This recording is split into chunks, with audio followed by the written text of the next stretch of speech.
Hello and welcome to Universal Interiors. I am Uni. I am here with Steve Kranstover, who is a local antique appraiser. Why don't you tell us a little bit about yourself, Steve, before we get going? Okay. I guess to start with, I've lived in the area since 1967 and went to high school here and have traveled a lot, but this is my home, and Uni and I are actually neighbors. We live a couple miles away. And she asked if I do a short segment on antiques, and so it's something that I enjoy quite a bit, and I told her I'd be glad to do it. Yeah, I'm excited. I bet your house is just filled with treasures. Yes, it is. I guess it's all relative. Some people think it's junk, and some people think it's treasure. Right. Yeah. My sister says I'm a hoarder, and she says my brother is a collector, because his stuff is nice and neatly arranged and mine isn't quite so neat. But she's jealous. Well, she's actually she wants the first look at everything I get. Yeah, I bet. Yeah, she's got a few of my better pieces over the years. Oh man. Well, let's just get going. Okay. I am interested in these cool little signs. Oh, she wants to start with that. I want to start with the big guns. Okay. I'll hold the other one up. These are the big guns. Okay. These signs are. This is something that I recently acquired at an auction, and these signs are real early Minnesota road signs. And the history, I'll try to do it quickly. The history of the roads in Minnesota in 1916, the railroads ran everything, and in the 20s, the lobby of the bicycle lobby and the automobile lobby said we need more roads, and so in about 1925 they started roads. The first signs were painted on trees, and these are actually the first actual signs that were made, and these were made from about the middle 20s to maybe the 30s. And I've gotten a lot of information on these signs from studying online, and also from some real helpful people out at Minnesota DOT. These are from Highway 34, which is right out the door from Uni's here. That's so cool. Yeah, and there's a number of signs, and they were at an auction. They were on a side of a building, and the reason I have these two signs here, this is one that I cleaned up, and mostly in the antique world, you don't want to clean stuff. You don't want to over clean it. Oh, and so this is what would be a little bit over cleaned. This is what would be your patina, I guess.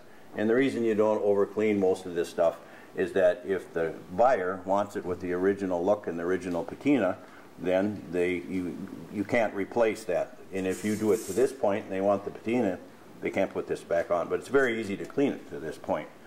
So I'm still doing research on it, but it's pretty interesting, and the guy out at the DOT is real interested in it, and he has a lot of history, and so this is a current project. Can I ask you how much?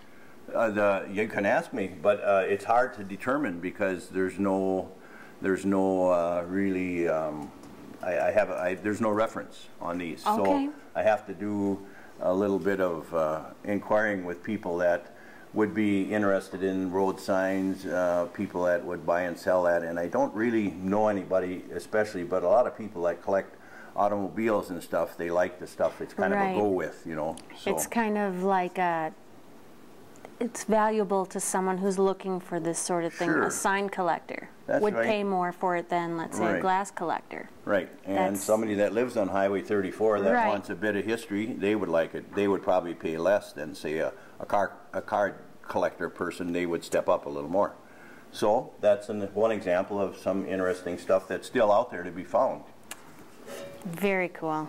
Okay, and I guess in the related area, these are a pair of driving gloves, and in the early days the cars were open, and so they had kind of heavy driving gloves, and so these are a pair of the K-A-N-T-R-Y-P, can't rip gloves. And what would they be driving? Open automobiles, because there was the transition from, to start with, there was the people that drove the buggies and the wagons. They had stuff like this. These are mitts that probably are fur from a bear. Long hairy stuff. If I'm wrong, somebody will correct me for sure, but they made a lot of them out of horse hide and bear hide, and That would be more winter glovage. This would be winter gloves, that's right. And these would be more of a summer glove, you know. And they're out in the... Why would you need gloves in the open air? Well, bugs and dirt and dust, you know, you see them with the goggles and the hats and the gloves when you pictures. Interesting. Yep, and this is a commercial pair of mitts, of driving mitts that you would use in an automobile or whatever, and they have a name on them. They're Grinnell, and these items are pretty good condition, and they're about $25 value. You know, there's in antiques there's no for sure value on anything, you know, so you usually get a range. So question, when you're appraising antiques, is it always a little bit of a guess? Is it kind of like your opinion on this? Like, would your appraising be different than, let's say, somebody else? It's an educated guess, and if it was another appraiser that was familiar with the same type of stuff, they would come up with the same, pretty close to the same amount. It's always a range, and that's usually what I do. I usually give a range of value on stuff. Gotcha. Okay, how about this beautiful thing? Let's talk about this. We'll switch to a different category. That was kind of the automobile and the road stuff, and now we'll go to glassware. And glassware is something that lots of people have a lot of. It used to be quite valuable, some of it. After the, I guess I'll do a quick review on antiques in general. In the 60s and 70s, antiques were very hot. There weren't a lot of other places to spend their money, and for their mad money, they didn't have casinos. China wasn't making stuff yet, and so there were high values on the stuff. Then we went through this recession, all the values dropped. Now China makes this stuff. This is a piece I just brought, just to give an example. It looks like a piece of art glass. It's real nice. If I didn't see any markings or anything on it, I'd say, wow, that's a pretty nice piece of art glass. Well, there's a Made in China sticker on the bottom. I paid $2 for it. I stopped at the yard sale on the way here. I still do that stuff, and I like it. And that's kind of the way of antiques these days, is decorative value. It's more important than history, and condition is probably the most important thing in antiques. Sure. What about these little Mimi dolls? Is that what you call them? Aunt Jemima, they call them. And this one's a syrup. I brought a few things for lady type things. And these don't forget the girls. That's right, that's right. And they're just as serious as the collectors as the guys in their own areas.